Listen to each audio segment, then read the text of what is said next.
내가 그들의 손에 미디안 사람을 넘겨주지 아니하리니 이는 이스라엘이 나를 거슬러 스스로 자랑하기를 내 손이 나를 구원하였다 할까 함이니라.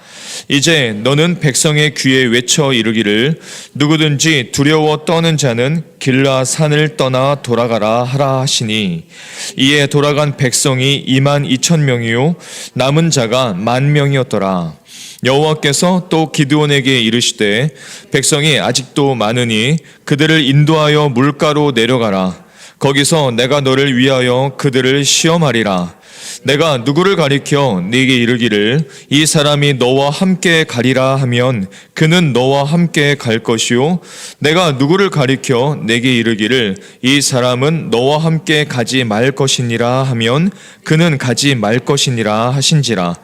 이에 백성을 인도하여 물가로 내려가매 여호와께서 기드온에게 이르시되 누구든지 개가 핥는 것 같이 혀로 물을 핥는 자들은 너는 따로 세우고 또 누구든지 무릎을 꿇고 마시는 자들도 그와 같이 하라 하시더니 손으로 움켜 입에 대고 핥는 자의 수는 300명이요 그 외의 백성은 다 무릎을 꿇고 물을 마신지라. 여호와께서 기드온에게 이르시되 내가 이 물을 핥아먹은 300명으로 너희를 구원하며 미디안을 내 손에 넘겨주리니 남은 백성은 각각 자기의 처소로 돌아갈 것이니라 하시니 이에 백성이 양식과 나팔을 손에 든지라. 기드온이 이스라엘 모든 백성을 각각 그의 장막으로 돌려보내고 그 300명은 머물게 하니라. 미디안 진영은 그 아래 골짜기 가운데에 있었더라. 아멘. 자, 기드온에 대한 마음을 계속 주셔서 한두 주 더 기드온을 통해서 주시는 은혜를 나누고자 합니다. 자, 지난주에 6장을 우리가 살펴보았는데 6장의 내용은 이렇죠. 이스라엘 백성들이 우상 숭배의 죄를 하나님 앞에 하면서 악을 행했습니다. 자, 이에 하나님께서는 이 미디안이라는 적국의 손에 이스라엘을 넘겨주셨습니다. 이 미디안 사람들은 시도 때도 없이 이스라엘을 치러 올라와요. 그래서 이스라엘의 먹을 것들, 가축들, 그리고 저들의 짐승들을 수탈하고 경작한 땅들을 다 망쳐놓았습니다. 이스라엘 백성들이 굉장히 궁핍해졌죠. 살기가 너무 어려워졌습니다. 먹을 것이 하나도 없어졌어요. 그래서 하나님께 부르짖습니다. 그런데 이게 우상 숭배의 죄를 회개하면서 부르짖었던 것은 아니에요. 그냥 궁핍하니까 부르짖었어요. 이것은 하나님의 뜻은 아니었습니다. 하나님은 그들이 우상 숭배의 죄를 내려놓기를 원하셨어요. 자, 그래서 먼저 한 선지자를 보내셨습니다. 그래서 한 선지자를 보내서 하나님께서 너희들을 출애굽시키지 않으셨느냐? 하나님의 구원, 하나님의 사랑을 다시 한번 기억나게 하셨습니다. 자, 뿐만 아니라 이 선지자가 또 말하기를 하나님께서 약속하신 땅에 들어가면 우상 숭배하지 말라. 하나님께서 그렇게 말씀하지 않으셨느냐? 이렇게 선지자가 외쳤어요. 그런데 이 사람들이 듣지를 않습니다. 회개해야 되는데 회개하지를 않아요. 자, 하나님께서 저들을 구원하시기 위해서 선지자를 보냈지만 그 선지자의 메시지를 경청하지 않았죠. 하지만 하나님은 포기하지 않으신 하나님. 그래서 이번에는 사사 기드온을 세우셨습니다. 그래서 사사 기드온을 통해서 이스라엘 백성들을 구원하시기를 원하셨어요. 그 사람이 바로 기드온이죠. 그런데 이 기드온은 누굽니까? 우리 지난 6장에서 한번 보았지만 이 미디안 사람들을 몰래 포도즙 짜는 틀에서 미라를 털어내고 있었습니다. 미디안 사람들에게 걸릴까봐 숨어서 그것을 하고 있었어요. 그런데 그런 기드온에게 나타나셔서 뭐라고 말씀하셨는지 기억나십니까? 큰 용사다. 큰 용사다. 그래서 제가 이렇게까지도 했었습니다. 포도즙 이 틀 안에서 몰래 밀을 타작하면서 먹을 것을 뺏길까봐 두려워하면서 떨고 있었던 이 기드온에게 하나님께서는 너는 큰 용사다라고 말씀하셨어요. 하나님이 뻥을 친 것은 아니셨죠. 하나님께서는 분명히 기드온을 통해서 이스라엘을 구원하기를 계획해 놓으셨습니다. 그래서 큰 용사야 라고 말씀하셨지만 기드온이 듣질 않죠. 제가요? 제가 큰 용사라고요? 아니요, 저는 그런 사람이 아닙니다 하면서 오히려 하나님 앞에 불평을 터뜨리기 시작하죠. 한탄하기 시작합니다. 아니 하나님, 이 나라를 하나님께서 구원하셨는데 왜 지금 이렇게 공경에 빠뜨려 놓으셨나요? 출애굽 시키셨던 것처럼, 출애굽의 구원을 베푸셨던 것처럼 지금도 우리를 좀 구원해 주시지 않으시겠습니까? 불평하고 한탄을 터뜨립니다. 하나님께서 하시면 되는 것 아닙니까? 지금 뭐 하고 있어요? 이스라엘 백성들은 우상 숭배의 죄는 전혀 생각을 하지 않고 그냥 그렇게만 요청을 하고 있었던 것이죠. 보통 우리들의 모습하고 비슷하지 않습니까? 하나님께서 말씀을 주셔서 그 말씀을 통해 우리가 깨닫고 회개하고 우리의 모습을 하나님 앞에 돌이키고 하나님과의 관계를 회복시키는 것이 더 우선인데 그거 별로 신경 안 쓰는 거죠. 빨리 해결해 주십시오라고 한탄하는 겁니다. 하지만 하나님께서 들으시죠. 그래도 들으세요. 하나님은 그래도 들으십니다. 하나님께서 이렇게 말씀하십니다. 내가 너와 함께 할 것이고 너는 한 사람을 물리치듯이 가볍게 물리치듯이 적국 미디안을 물리칠 것이다 이렇게 선포하셨습니다. 그리고 나머지 6장의 내용은 그 하나님을 신뢰하지 못하고 계속해서 시험하는 기드온의 내용, 그리고 그럼에도 불구하고 응답하신 하나님을 기록해 놓았습니다. 그것이 6장의 마무리예요. 자, 그리고 이제 아주 흥미롭고 멋진 7장을 우리가 마주하게 됩니다. 그것이 오늘 7장이에요. 소위 기드온과 300용사들, 기드온의 300용사들이라고 명명되어지는 이 전쟁신이 등장하는 것이 이제 7장과 8장의 내용들입니다. 이것이 모티브가 되는 영화가 300이라는 영화가 오래전에 있었죠. 아마도 지금 고3들 2007년인지 6년인지 아마 그렇게 기억이 되는데 이 300이라는 영화가 개봉했던 것으로 기억이 됩니다. 굉장히 잔인한 전쟁 영화였습니다. 이 300명의 용사가 100만 대군을 물리치는 내용이었죠. 굉장히 인상적이었습니다. 하지만 그리스도인들에게는 이것이 단순한 잔인한 영화로만 그치지 않고 이 기드온과 300용사들을 좀 기억나게 할 수 있는 어떤 그런 계기도 되었던 것을 기억합니다. 자, 7장의 현장으로 좀 들어가 볼게요. 하나님께서 기드온을 세우셨습니다. 그런데 혼자 싸울 수는 없죠. 그래서 이런 위기 속에서 하나님께서는 기드온과 함께 싸울 동역자들을 세우시기로 하십니다. 일종의 의병을 일으켜 세우셨어요. 군사를 모집하니까 오늘 성경을 보니까 몇 명이 모이냐면 3만 2천 명이 자원을 했습니다. 3만 2천 명. 순식간에 모아졌어요. 자, 그런데 이렇게 모여졌을 때 하나님께서 굉장히 의외의 말씀을 하십니다. 자, 2절 말씀을 우리 같이 한번 찾아서 읽어볼게요. 2절 말씀입니다. 자, 읽겠습니다. 시작. 여호와께서 기드온에게 이르시되 너를 따르는 백성이 너무 많은즉 내가 그들의 손에 미디안 사람을 넘겨주지 아니하리니 이는 이스라엘이 나를 거슬러 스스로 자랑하기를 내 손이 나를 구원하였다 할까 함이니라. 예, 너무 의외의 말씀이죠. 숫자가 너무 많아. 좀 돌려보내야 돼 라고 말씀합니다. 미디안 적국이 대충 몇 명인지는 확실하게 나와 있지 않지만 영화를 생각해 볼 때 100만 대군이라고 상상해 본다면 100만 대군과 3만 2천 명은 비교가 안 되죠. 상대가 안 됩니다. 그런데 이 숫자가 많다고 말씀하세요. 이 숫자가 많으니까 좀 돌려보내라 라고 말씀하시면 상식적으로 말씀이 안 되죠. 말이 안 되죠. 3만 2천 명도 턱없이 부족한 숫자입니다. 그런데 많다고 하시고 돌려보내라고 하세요. 자, 3절의 말씀도 같이 읽어보겠습니다. 3절입니다. 시작. 이제 너는 백성의 귀에 외쳐 이르기를 누구든지 두려워 떠는 자는 길라 산을 떠나 돌아가라 하라 하시니 이에 돌아간 백성이 2만 2천 명이요 남은 자가 10,000명이었더라. 자, 기드온에게 말합니다. 너는 백성의 귀에 외쳐 이르기를 누구든지 두려워 떠는 자 길라산을 떠나 돌아가라 하라 하시니 돌아간 백성이 몇 명이에요 지금? 2만 2천 명입니다. 그리고 남은 사람이 10,000명입니다. 2만 2천 명은 어떤 사람들이에요?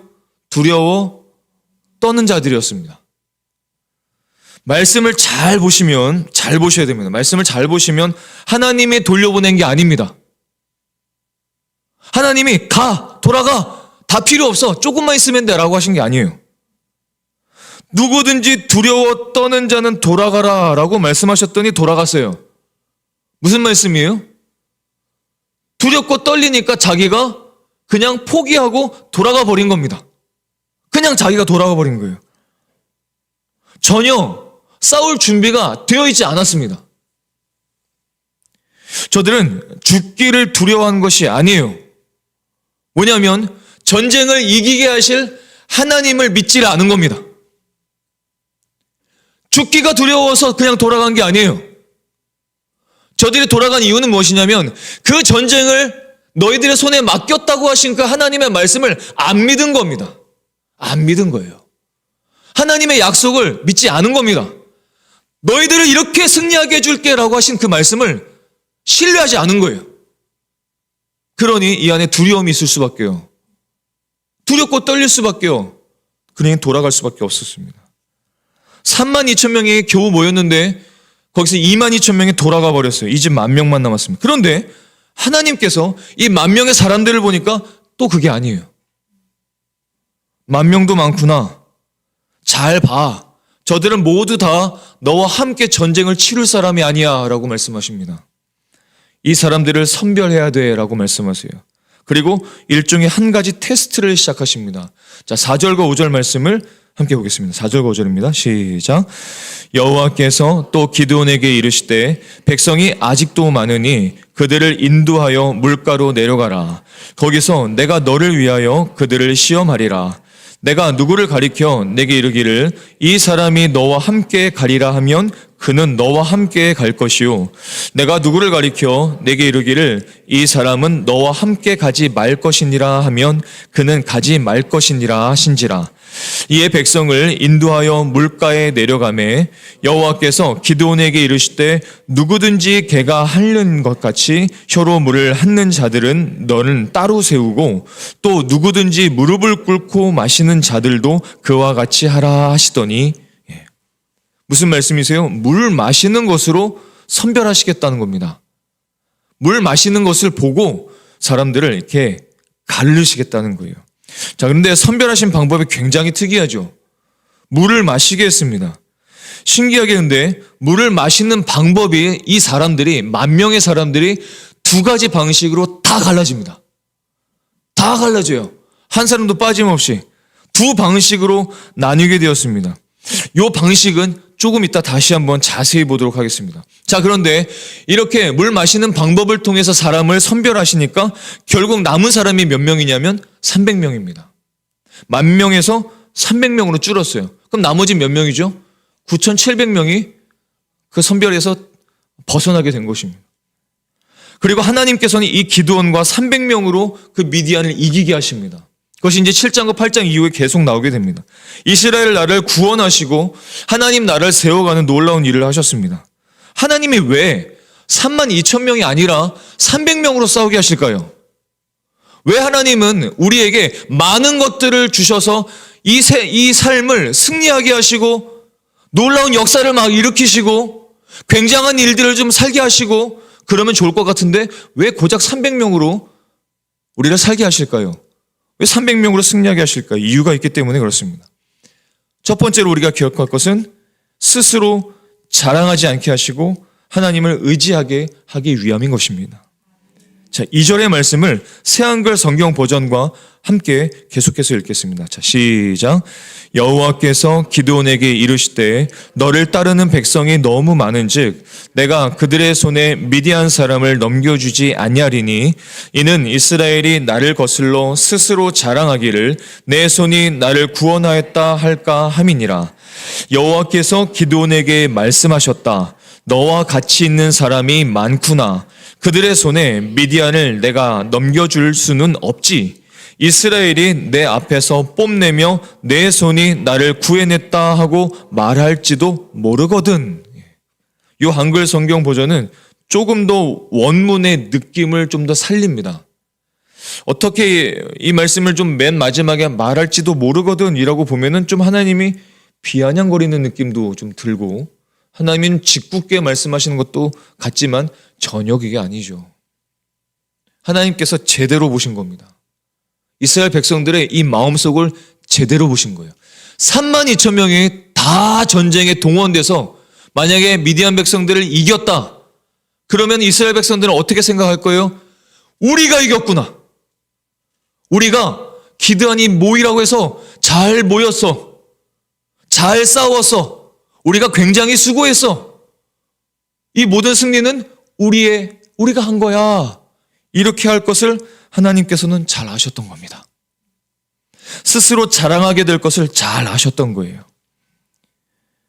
자신들의 숫자, 자신들의 수고, 자신들의 자원함, 자신들의 노력, 그것으로 이것이 구원이 이루어졌다. 우리 스스로를 구원했다. 그렇게 간증하게 될 것을 아셨다는 것입니다. 근데 300명은 뭐예요? 말도 안 되는 숫자죠. 말도 안 되는 어림도 없는 숫자입니다. 상식적으로 생각해 볼 때 절대로 말이 안 되는, 절대로 승산이 없는 게임이죠. 승산이 없는 숫자입니다. 그런데 만약 300명이 이기게 되면 간증이 어떻게 변할까요?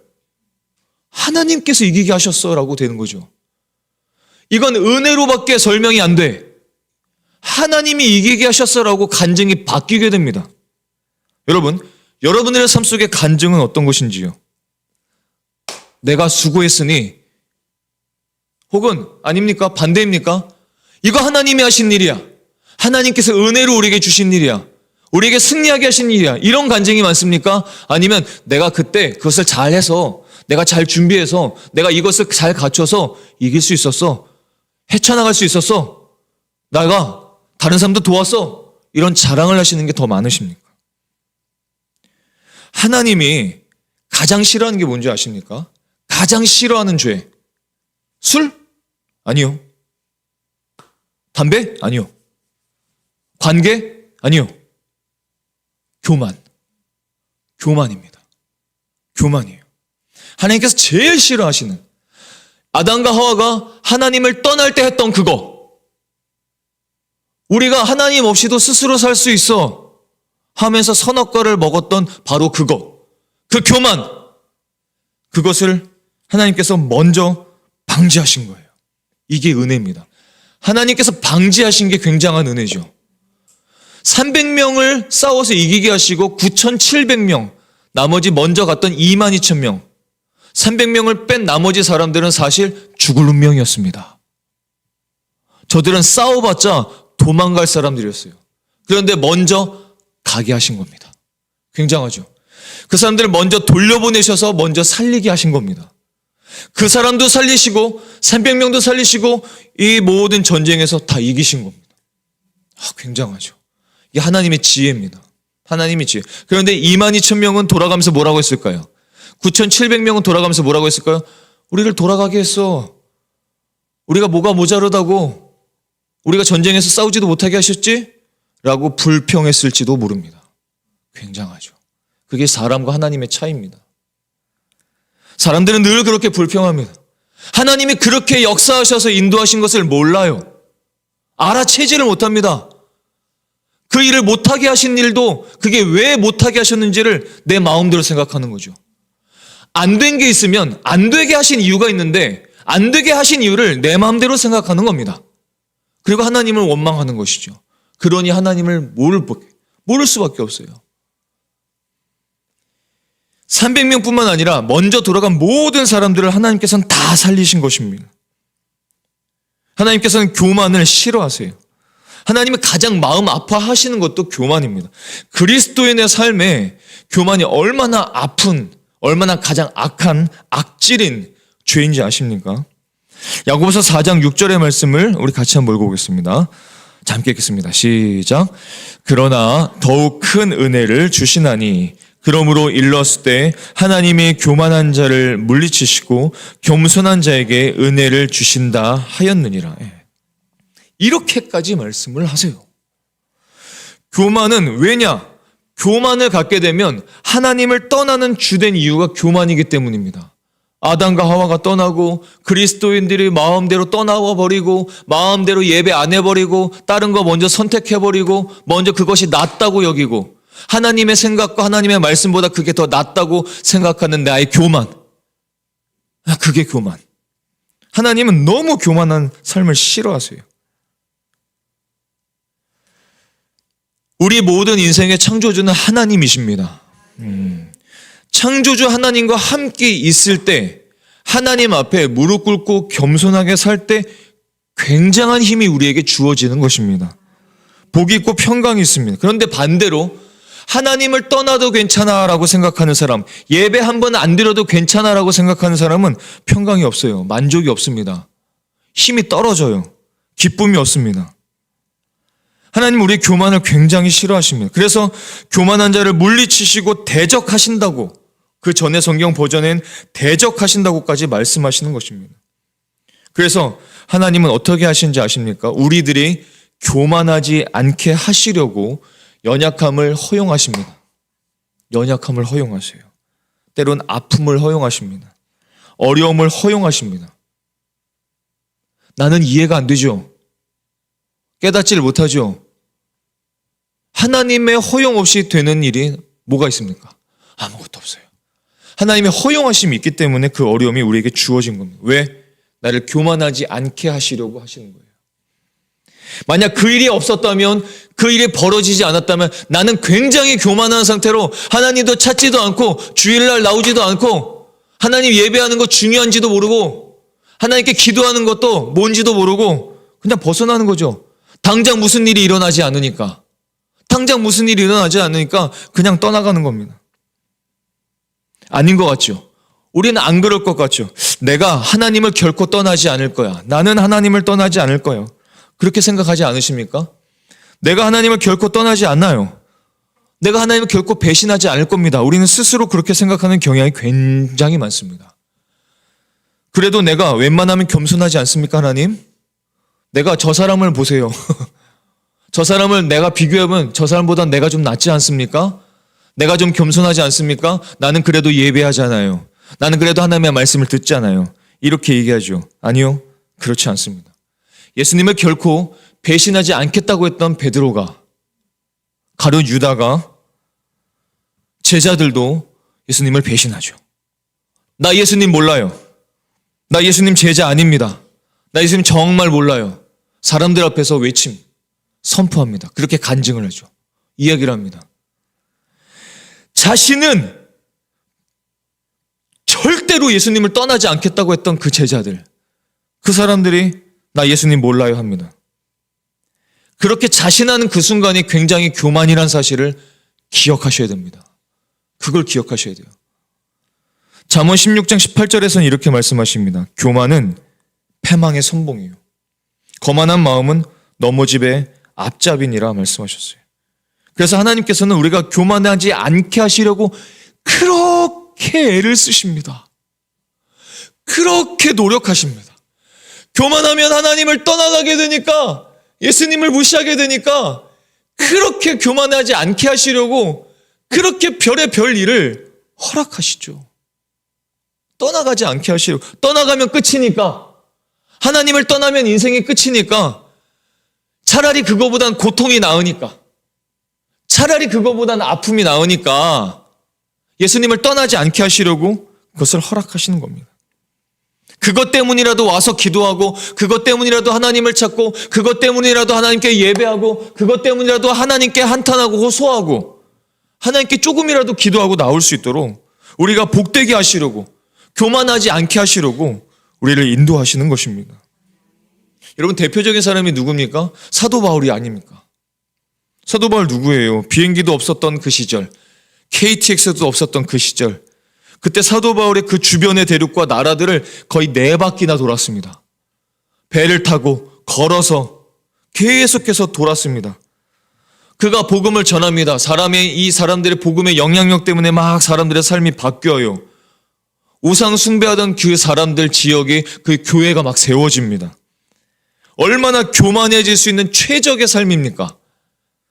그래서 하나님께서는 그가 교만하지 않도록 하시죠. 교만하지 않도록 하십니다. 고린도서 12장 7절의 말씀을 우리 새한글 성경 버전과 함께 계속해서 읽도록 하겠습니다. 계속해서 읽습니다. 시작. 여러 계시를 받은 것이 지극히 크므로 너무 자만하지 않게 하시려고 내 육체에 가시 곧 사탄의 사자를 주셨으니 이는 나를 쳐서 너무 자만하지 않게 하려 하심이라. 계시들의 엄청남 때문에도 나는 말을 아낍니다. 그래서 내가 거들먹거리지 못하도록 내 육신에 가시 곧 사탄의 심부름꾼이 주어졌습니다. 그것이 나를 괴롭혀서 내가 거들먹거리지 못하도록 말입니다. 사도 바울의 간증입니다. 하나님께서 이 사도 바울의 육체에 가시를 주셨어요. 이 가시는 사도 바울에게 있었던 어떤 불치병일 수도 있고 어떤 아픔일 수도 있고 아니면 어떤 장애일 수도 있고 아니면 복음을 전할 때마다 받게 되는 사람들의 능욕, 수치, 모멸감, 박해, 곤고 이런 것들일 수도 있습니다. 정확히 나와 있지는 않아요. 그런데 어쨌든 그 육체에 가시를 주셨어요. 허락하셨습니다. 우리가 잘 아는 욥도 그러셨죠. 의의 사람, 당대의 부자, 하나님 앞에 경건한 사람, 하나님 앞에 경건한데도 굉장히 부자예요. 모든 것을 다 갖고 있습니다. 그가 갖고 있는 종들, 가축들 셀 수도 없습니다. 너무 많아요. 하나님께서 욥에게 아픔을 허락하시죠. 교만하지 않게 하시려고. 하나님을 떠나지 않게 하시려고. 그가 가진 것들이 그의 수고로 가진 것이 아님을 알게 하시려고. 그렇게 하셨습니다. 이 가시라는 것은 하나님과의 관계에 있어서 우리에게는 필수적인 것입니다. 선택이 아니에요. 하나님 왜 나에게만 가시를 주십니까? 굉장히 교만한 말입니다. 하나님 모든 사람들에게 다 가시를 주세요. 합당한 가시를 주십니다. 그 사람에게 필요한 가시를 주세요. 가시라는 것은 하나님과의 관계 속에서 굉장히 필수적인 것입니다. 여러분 이 가시에 찔려보신 적 있으신지요? 있으시겠죠. 가시에 찔려보신 적이 있으실 겁니다. 빼내려고 하는데도 굉장히 나오질 않고 더 깊이 들어가고 계속 찌르고 요만한 가시가 계속 들어가서 나를 계속 아프게 하는 그 가시를 아마도 다들 경험해 보셨을 것입니다. 저와 여러분에게는 모두 이 가시처럼 굉장히 괴롭히고 아프고 고통스럽게 만드는 가시가 다 있으실 겁니다. 그래서 사도 바울이 하나님께 어떻게 해요? 3번씩이나 간구합니다. 이 가시 좀 빼내주세요. 너무 아픕니다. 이 가시만 없으면 제가 더 잘할 수 있습니다. 이 가시만 없으면 제가 조금 더 굉장한 영향력을 떨치면서 예수 그리스도를 전할 수 있어요. 교회를 더 세울 수 있습니다. 하나님 아시죠? 이 가시만 없으면 더 잘할 수 있을 것 같아요. 그렇게 간구를 하는데도 가시 좀 빼달라고 하는데도 빼주시지를 않습니다. 왜요? 그 가시가 필요하니까. 반드시 필요하니까 그냥 냅두신 겁니다. 하나님께서 사도 바울이 아파하시는 것을 즐거워하신 것이 아니에요. 그 가시를 내버려뒀을 때 하나님께서 얼마나 마음이 아프셨겠습니까? 그 마음이 얼마나 아프셨겠어요. 자신의 백성인 이 사도 바울이 자신이 쓰시는 이 도구가 계속 아파하고 있는데 상처받고 있는데 그것 때문에 괴로워하고 있는데 그 마음이 얼마나 아프시겠어요. 즐거워하셨겠습니까? 아니요. 너무 아프셨을 거예요. 하지만 그게 더 낫기 때문에 내버려 두신 겁니다. 육체의 가시를 남겨두셨어요. 왜냐하면 하나님의 능력이 그의 약함 속에서 오히려 완전해지기 때문에 그가 약할 때 하나님의 은혜가 은혜다울 수 있기 때문에 그것을 내버려 두신 것입니다. 우리는 보통 어떻게 생각하냐면 하나님의 은혜가 나에게 좀 부족한 것 같아요. 나에게 좀 이것을 채우시는 것이 훨씬 낫지 않습니까? 나에게 이 문제를 해결해 주시는 것이 훨씬 더 나을 것 같은데요, 하나님? 이렇게 생각을 하죠. 우리의 착각입니다. 나에게는 이런 해결이 반드시 필요합니다, 지금. 하나님 그걸 모르실 것 같아요? 아니요. 하나님 다 아십니다. 우리의 문제를 다 알고 계세요. 어려움을 다 알고 계십니다. 근데 이 상황을 그냥 내버려둔 이유는 이 가시를 통해서 사도 바울의 깨닫기를 알기 원하시는 것이 있었기 때문입니다. 이 가시를 통해서 많은 사람들이 사도 바울을 보면서 저 완벽한 사람, 교회를 세우는 사람, 복음을 전하는 사람, 손을 얹으면 병자가 낫는 사람 굉장하구나. 박수를 쳤겠죠. 그런데 만약에 사도 바울 저 가시가 있어요. 저 아픔이 있어요. 저 낫지 못하는 아픔이 있어요. 굉장한 아픔이 있어요.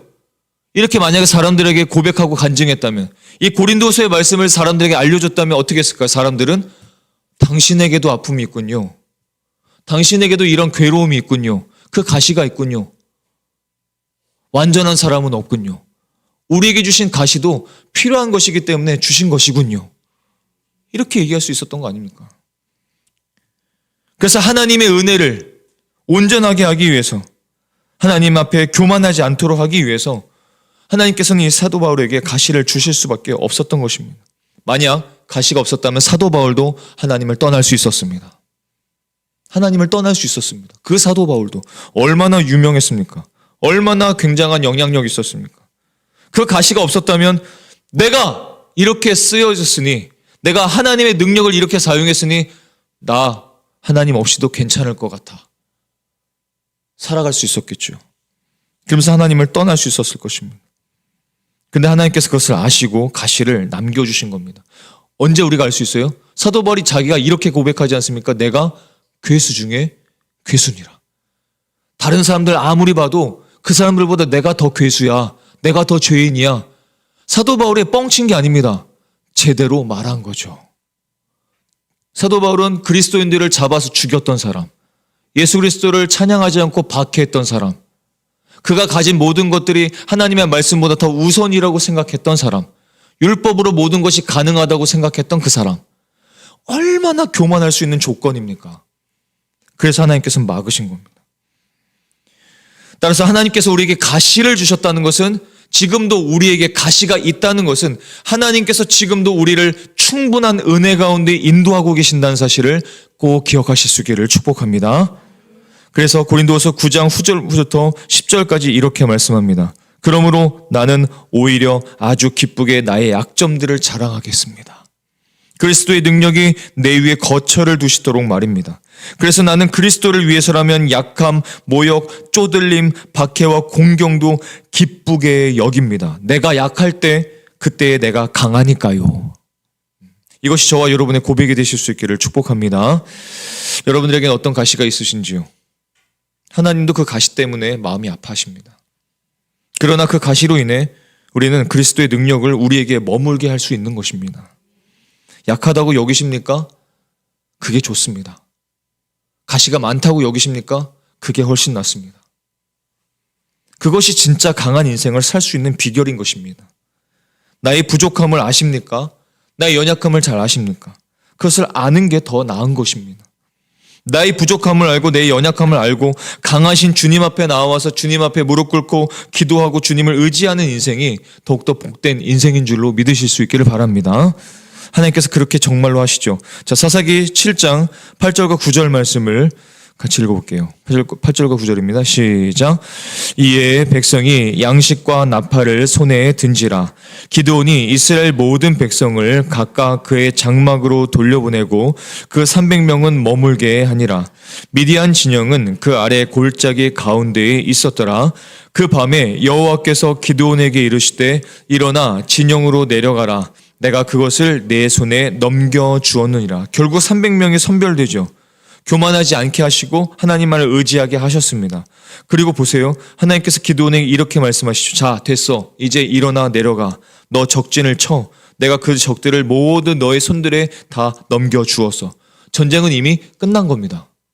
전쟁은 다 끝났어요, 이제. 하나님께서 선포하셨으니까 끝난 겁니다. 그리고 하나님의 말씀을 신뢰하는 그 순간에 이 300명은 굉장히 강력한 군사가 될 수 있었습니다. 그리고 저들은 정말로 승리할 수 있었습니다.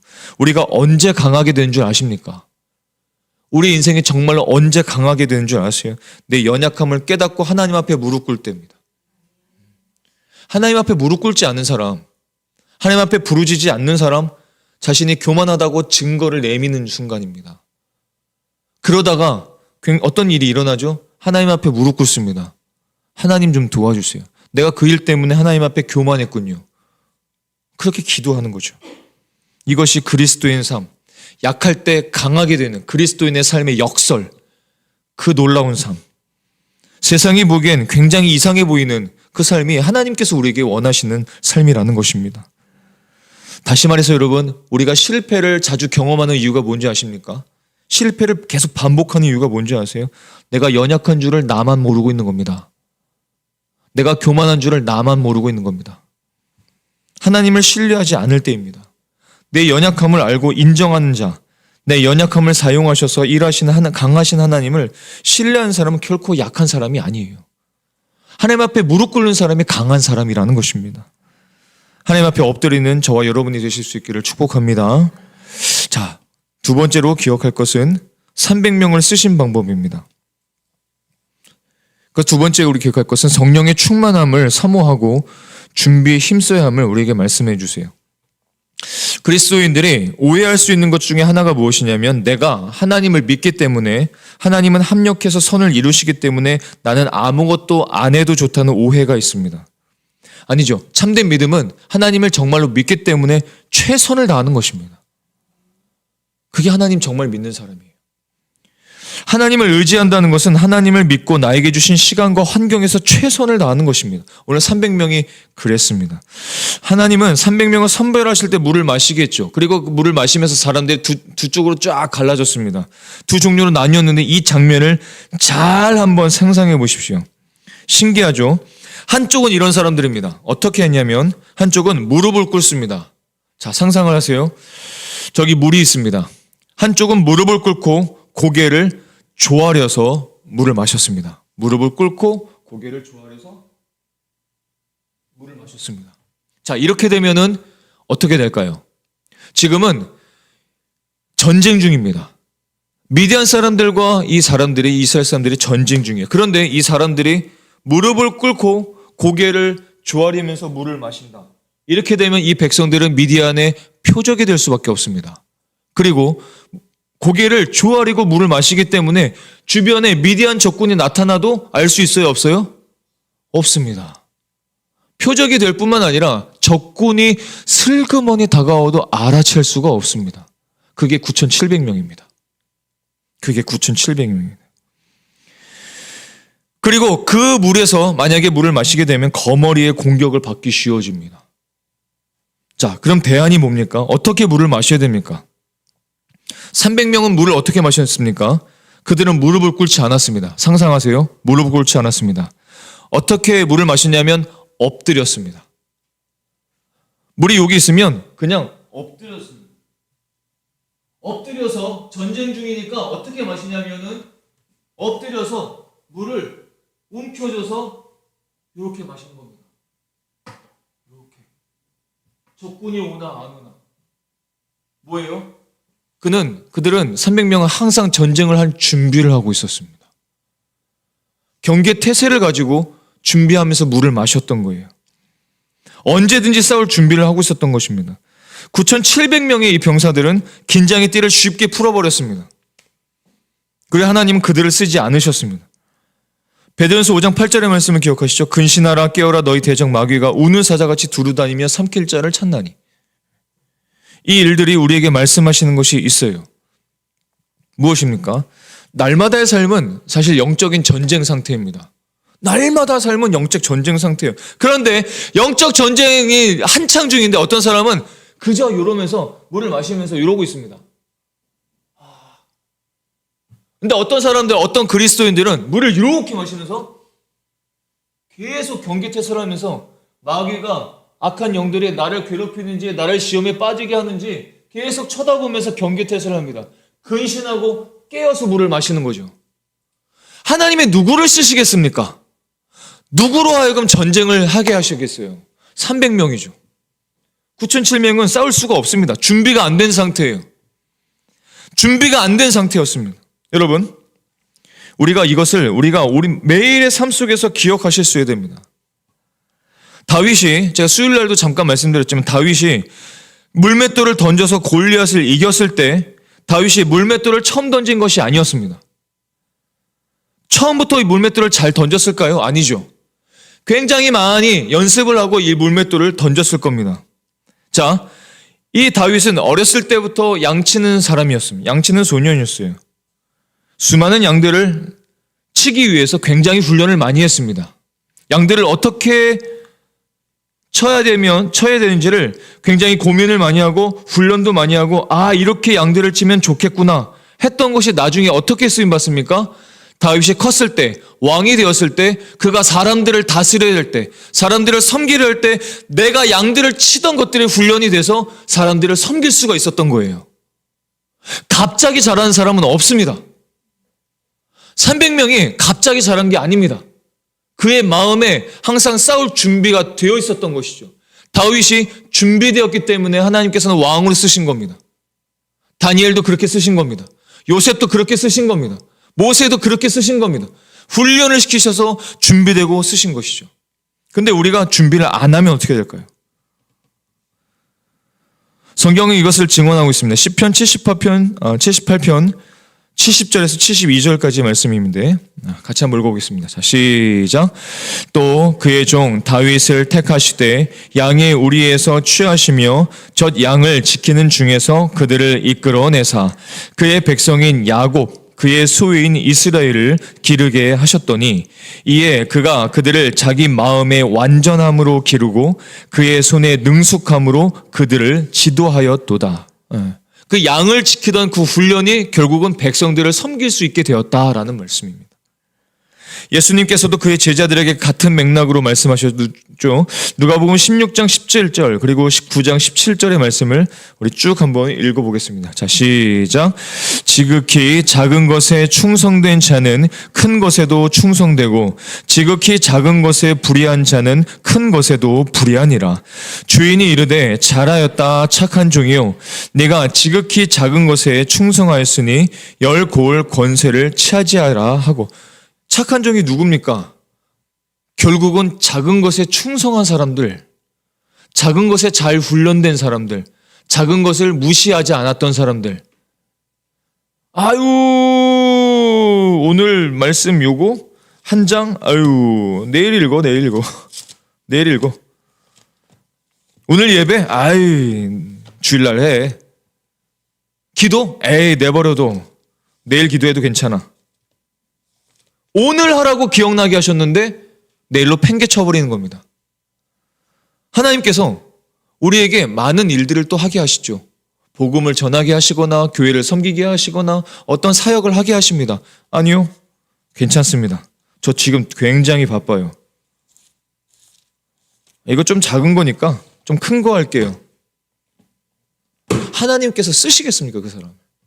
안 쓰세요. 하나님이 안 쓰시면 결국은 누가 손해입니까? 내가 손해예요. 그래 놓고 뭐라고 말합니까? 하나님, 왜 큰 것을 나에게 맡기지 않으시는지요? 왜 이 문제를 해결하지 않으시는지요? 왜 이 가시를 그냥 내버려 두시는지요? 이렇게 말하는 겁니다. 여러분 300명으로 살아가시겠습니까? 9,700명으로 살아가시겠습니까? 22,000명으로 그냥 돌아가시겠습니까? 32,000명은 지금 교회에 나오는 대부분의 사람들을 가리킬 거예요. 어떤 이유 때문에, 어떤 것 때문에 교회에 옵니다. 자, 죽음을 각오해. 하나님께서 이렇게 너를 사용하실 거야. 거기에서 22,000명이 돌아가 버립니다. 이 교회는 나랑 안 맞는 것 같아. 하나님의 말씀 아닌 것 같아. 나에게 왜 이렇게 문제가 많지? 돌아가 버려요. 22,000명이 돌아가 버립니다. 그래서 10,000명이 남죠. 그래서 하나님께서 쓰실 사람들을 또 선별하십니다.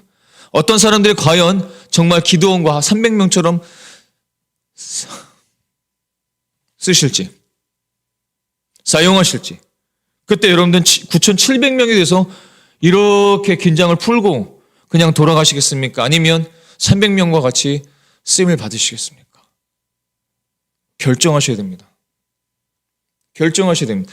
매일의 삶 속은 영적인 전쟁 중입니다. 작은 것에 충성하지 않고 큰 것만 바란 사람, 큰 것 오지 않습니다. 작은 것에 충성된 사람들, 내 삶 속에서 주어진 그 작은 일, 작은 사역, 작은 그 말씀, 주어진 그 작게 보이는 그 학업, 작게 보이는 그 사역, 일, 그 작은 일이라도 주님의 일이니까, 나에게 주신 일이니까, 나에게 맡겨주신 삶이니까, 나에게 주신 선물이니까 주님의 것으로 생각하고 그 작은 것에 신실하게 충성하는 그 사람, 그 사람에겐 반드시 큰 것이 주어질 줄로 믿습니다. 반드시 하나님께서는 더 큰 것을 열어주세요. 그 삶을 열어가십니다. 도와주십니다. 확실히 열어주세요. 여러분들 믿음의 선배들 굉장한 증인들이 많을 것입니다. 한번 물어보세요. 큰 것만 찾다가 과연 하나님께 쓰임을 받았는지 아니면 작은 것부터 시작해서 지금까지 오게 되었는지 한번 물어보십시오. 다 똑같이 얘기할 겁니다. 그 작은 것에 충성했으니 하나님께서 도와주셨어. 그 작은 것을 내가 무시하지 않고 그 일을 했더니, 그것을 섬겼더니, 그렇게 말씀을 읽었더니, 그렇게 예배했더니, 찬양했더니 하나님께서 나를 도와주셨어. 그런데 그게 은혜야. 그게 은혜야. 내가 노력한 게 하나도 없어. 작은 일도 큰 일도 내가 한 게 아니야. 하나님께서 은혜로 주신 거야. 마지막으로 우리가 이것을 놓고 기도하려고 합니다. 우리가 물을 마시겠어요, 하나님께서. 성경에서 구약이든 신약이든 물을 성령님으로 예표하는 경우가 굉장히 많습니다. 300명은 이 물을 어떻게 마셨는지요? 그리스도인들은 성령의 충만을 어떻게 갈구해야 되는지요? 갈급한 마음으로 성령의 충만을 사모하고 그것을 마셔야 됩니다. 성령 충만을 주십시오. 성령 충만이 아니면 나는 하루도 살 수 없습니다. 나는 하루도 살 수 없습니다. 나는 하루도 이것을 이겨낼 수가 없습니다. 성령님이 아니면 나 이것을 도대체 헤쳐나갈 방법이 없습니다. 성령의 충만을 나에게 주십시오. 성령의 충만을 내가 마실 수 있도록 도와주십시오. 그런 자에게 성령의 충만을 부어주시고 성령의 충만으로 우리는 반드시 승리하게 될 줄로 믿습니다.